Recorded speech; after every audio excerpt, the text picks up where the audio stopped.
여러분 안녕하십니까. 오늘 또 새삼 조국 법무장관 얘기를 나누고자 합니다. 되도록이면 조국 이름이 언론에 나지 않는 그런 조용한 그 평지가 됐으면 좋겠어요. 이 조국 장관 등장이 얼마나 풍파가 많습니까?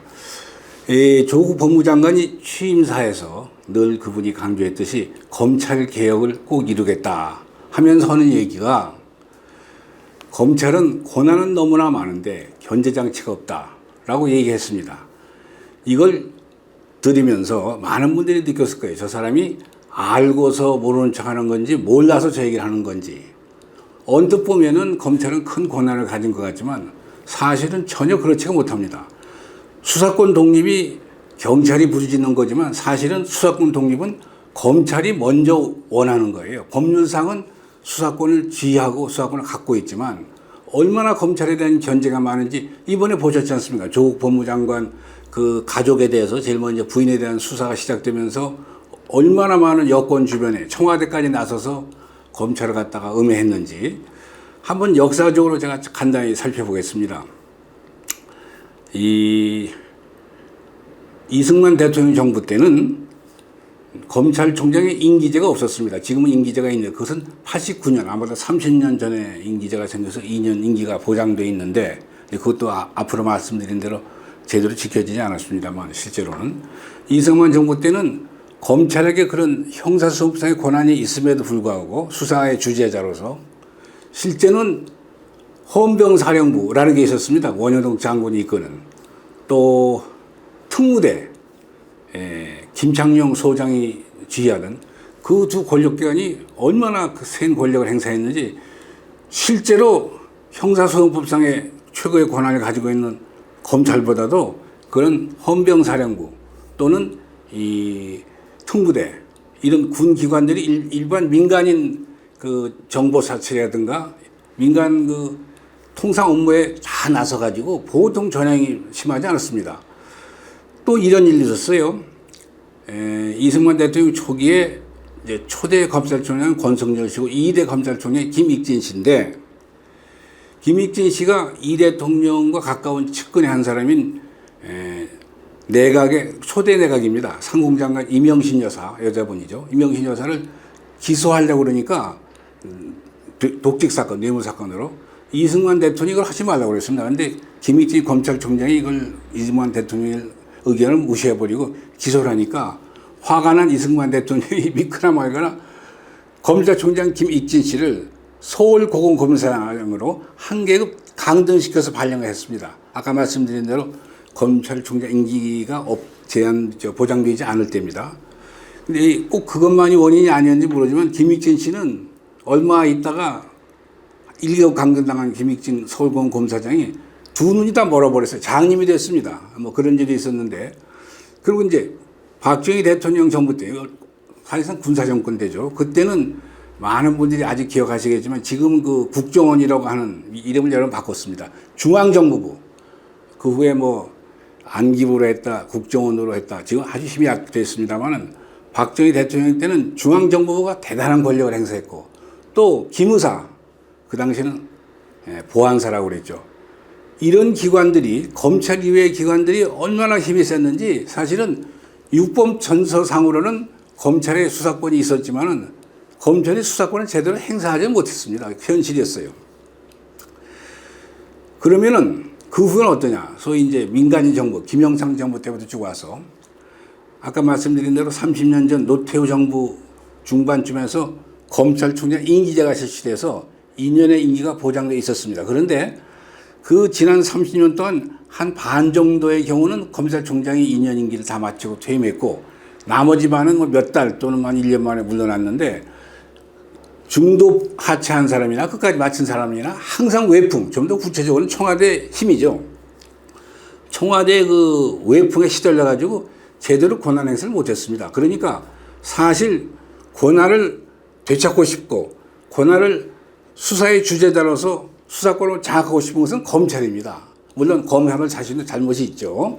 법에 주어진 권한이지만 왜 이렇게 눈치를 보고. 근데 눈치를 또 안 볼 수가 없는 게 인사권을 쥐고 있는 게 청와대니까요. 그렇지 않겠습니까? 그래서 고위직은 고위직대로 하위직은 하위직대로 검사들이 지금 이 시점까지 계속 국민의 검찰, 국가의 검찰이라기보단 특정 정당, 특정 대통령의 권력의 신여, 심하게 말하면 주고 노수를 했다는 것이 엄연한 현실입니다. 그래서 지금 조국 장관 얘기대로 그렇게 많은 권한이 있으면서 견제가 없는 것이 아니라 형식상의 권한만 있고 실제의 권한은 이래저래 해가지고 제대로 행사를 못해온 것이 오늘의 검찰입니다.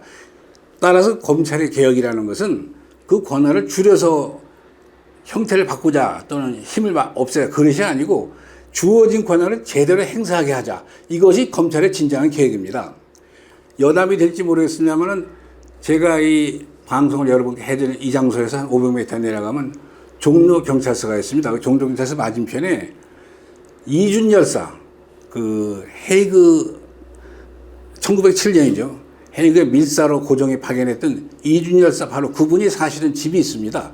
그 폐말이 있고 거기 써 있기를 뭐라고 쓰냐면 우리나라 최초의 검사였으며 바꿔 말하면 이준 열사가 우리 역사상 최초의 검사였습니다. 근데 그분은 이제 그 헤이그 밀사 사건에 연루돼가지고 고생 좀 하시다가 우리 어렸을 때는 어떻게 들었냐면 그 조금 사실 왜곡돼가지고 진실한 역사는 아닌데 그 헤이그 만국 평화회의 나가서 이준 열사가 열변을 토하고 연설하다가 분통이 터져가지고 뭐 거기서 부안에서 돌아가셨다는 이유 또는 뭐 좀 심한 얘기냐면 뭐 내장 창자를 꺼내고 뭐 어떻게 거기서 열변을 토하고 뭐 그러면서 쓰러졌다는 이런 얘기가 있었는데 그건 사실은 아니고 어쨌든 이준 열사는 이제 해외 특사를 갔다가 거기서 오래 못 사시고 돌아가시는데 그분이 최초의 검사입니다. 근데 이제 검사는 뭐 하는 것이냐 역할이 검사는 더 말할 나위 없이 국가를 대리해서 잘못이 있는 경우에 그 잘못한 사람을 응징하기 위해서 수사도 하고 또 법원에 재판에 넘겨서 기소를 해가지고 법원에서 그 잘못한 사람이 처벌받게 하는 그런 공권력 행사를 국가를 대신해서 하는 겁니다. 상당히 중요한 업무인데 그것이 지금까지 제대로 이 법의 편에서 정의의 사도로서 국가의 대리인으로 사질 못했어요. 그러니까 이 조국 법무장관이 검찰을 개혁하겠다는 그 말 자체가 꼭 틀린 건 아니지만 그 내용에 있어서는 제일 먼저 뭘 해야 되냐면 검찰의 수사권 독립입니다. 권력으로부터. 그러고 나서 그 수사권을 갖다가 뭐 일부 경찰에 주든가 이 공직수사처라는 건 말도 안 되는 소리예요. 검찰에서 권한을 가지고 있는데 뭐로 또 옥상옥으로 공직수사처를 만듭니까? 그리고 또 기억해야 될 것은 제가 한번 이 프로그램에서 말씀드린 기억이 있는데 우리나라는 미국과 달리 같은 대통령 되면서도 법무장관과 검찰총장을 나눠놨습니다. 그렇게 이원하실 필요가 없습니다. 예를 들어서 법무부가 장악하고 있는 이 출입국 관리 업무 같은 것은 행정안전부로 넘기고 법률 해석 같은 권한은 법제처에 넘기고 미국식입니다. 넘겨버리고 검찰은 일원화해서 법무장관 겸 검찰총장이 독립해서 권한 행사하게 하고 검찰인사위원회를 특별히 잘 만들어서 여야 중립적인 입장에서 객관적인 인사 기준을 세워서 그거에 의해서 수사 진행이 될 수 있도록 그것에 의해서 인사가 되고 그 인사에 의해서 담당하는 검사가 수사를 진행하도록 그렇게 해서 한번 지금부터 정말 개혁을 하겠다면 건국 이래 70년 동안 검찰이 제 권한을 행사해 본 적이 한 번도 없습니다. 한 번도 없으니까 이제부터는 검찰이 독자적인 국민의 사도로서 국민의 일꾼으로서 일할 수 있게 하는 그런 분위기를 만들어야지. 지금 조국 장관처럼 무슨 뭐 권한이 세니까 뭐 권한을 빼겠다. 그건 현실을 전혀 모르는 얘기예요. 현실을 알고서 그런 얘기를 해야지. 만약에 모르고 그런다면 그것도 문제고 지금부터 알았으면 다행이고 알고서 그런다면 그것도 또 문제입니다. 그러니까 그 더 문제죠. 그래서 조국 장관에게 간곡히 부탁하고 싶은 것은 검찰의 현실이 어떤 것인가를 잘 알아가지고 무엇이 국민의 대변자이자 일꾼으로서의 검찰의 역할을 하는데 가장 적합한가 그런 방향으로 개혁하는 것이만이 검찰 개혁에 참 뜻이 있다 이런 말씀을 제가 간곡히 드립니다. 감사합니다.